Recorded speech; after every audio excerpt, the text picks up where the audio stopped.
Muito obrigada, Sr. Presidente. Cumprimento o Dr. Vasco Pereira.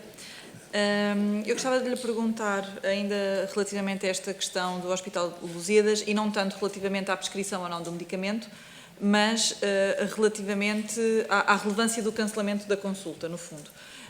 Eu julgo que tenha conhecimento, de uma forma, vou chamá-lo de uma forma abreviada, do que é o regulamento de acesso à primeira consulta na especialidade.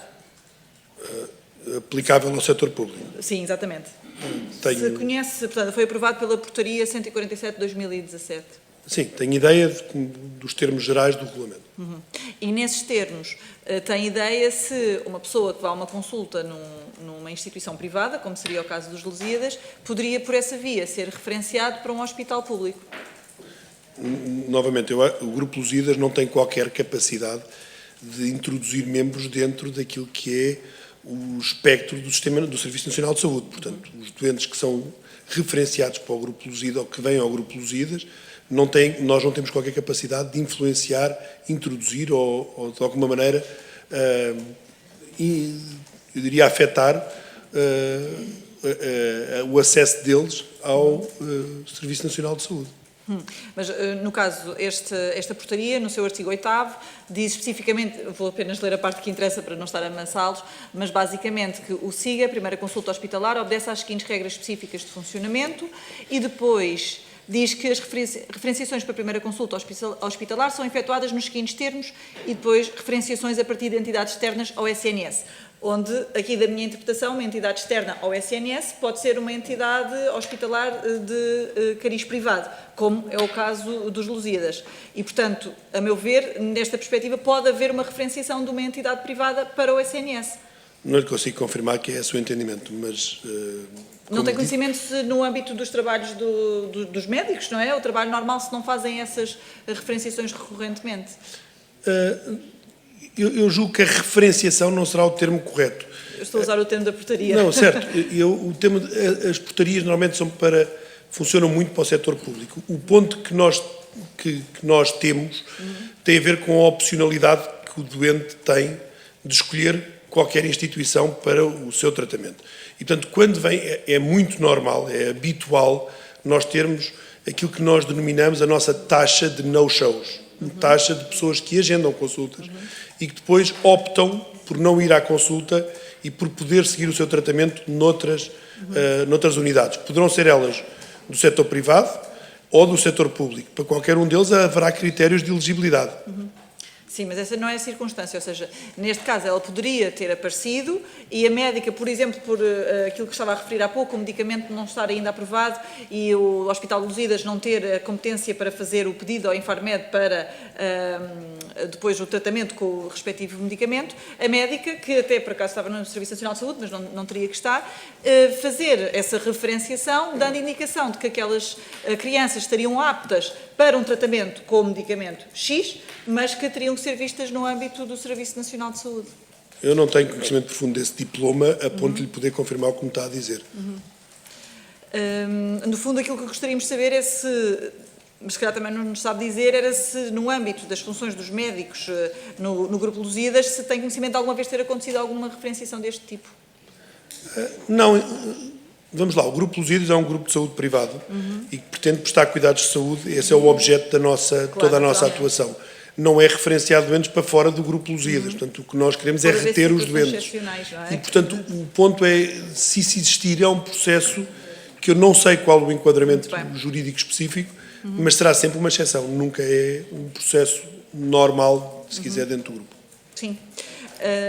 Sim, diria que neste caso seria sempre em circunstâncias em que o grupo, por alguma razão, não estivesse capaz de prestar os cuidados, neste caso em específico, objetivamente não conseguiria fazê-lo. Queria-lhe perguntar outra coisa. Relativamente ao e-mail que nos enviou, diz especificamente que as consultas foram agendadas a título particular, sem qualquer seguro associado.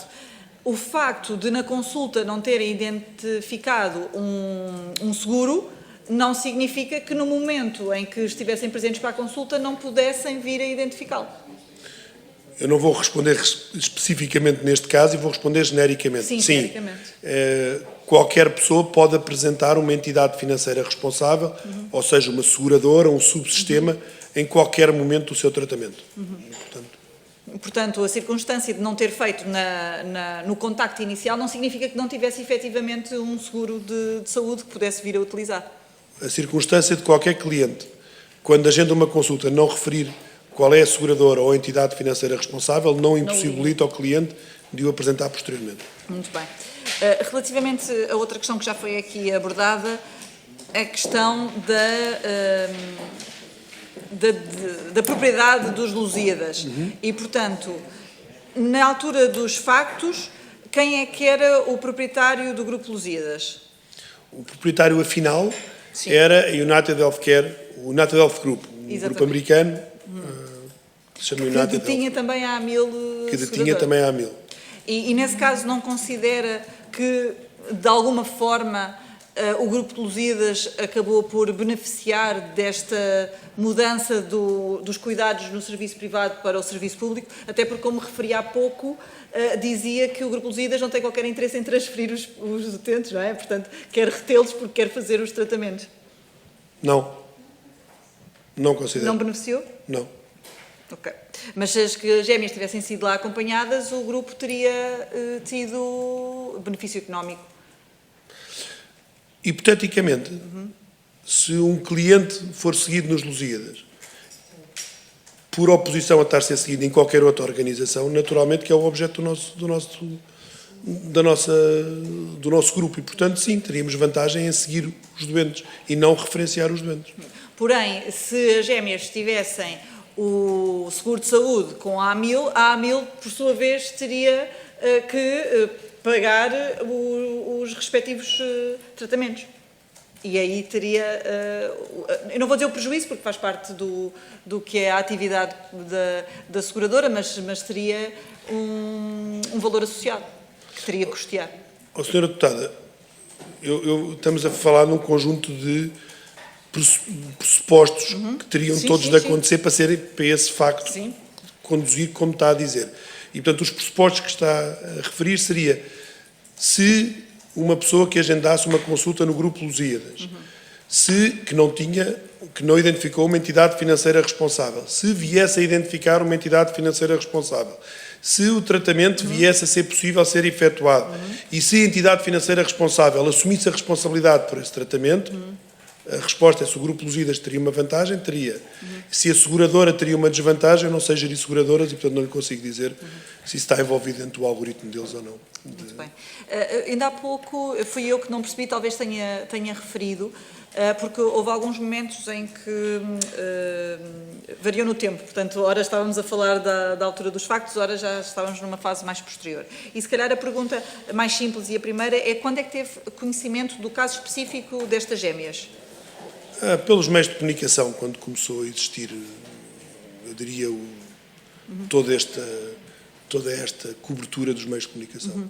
E, portanto, o tal e-mail que já foi aqui falado, do engenheiro Vítor Almeida, tomou conhecimento dele também posteriormente ou na altura em que ele foi enviado? Não, bastante posterior, foi no verão, eu julgo de 24. Já de 24, pronto, era essa dúvida que eu tinha ficado, não tinha percebido se tinha sido logo na altura ou posteriormente. Relativamente ainda à questão da marcação das gêmeas, pronto, eu não sei o nível de informação que foi transmitido, obviamente, com a marcação da consulta, mas, à partida, pela patologia que estava identificada, seria sempre crianças que teriam, como é que eu ia dizer, um acompanhamento necessário, próximo, ou seja, no fundo estariam envolvidos quantias avultadas. Nessa circunstância, nunca há qualquer, digamos, aviso, qualquer alerta para a administração ou para o diretor de serviços, nada. Repare, as 3 vias de agendamento de consulta tem o contact center, os meios digitais ou o hospital diretamente. Por via do contact center, o contact center é um contact center administrativo, é um contact center como tantos outros contact centers que existem em Portugal e, portanto, não têm mais pequena noção do que é que estamos, do ponto de vista de dimensão, a falar. Além de que isto seria o agendamento de uma primeira consulta e, portanto, um agendamento de uma primeira consulta é uma primeira consulta, é uma consulta exploratória. Muito bem. Eu não tenho mais nada para perguntar. Obrigada. Muito obrigado.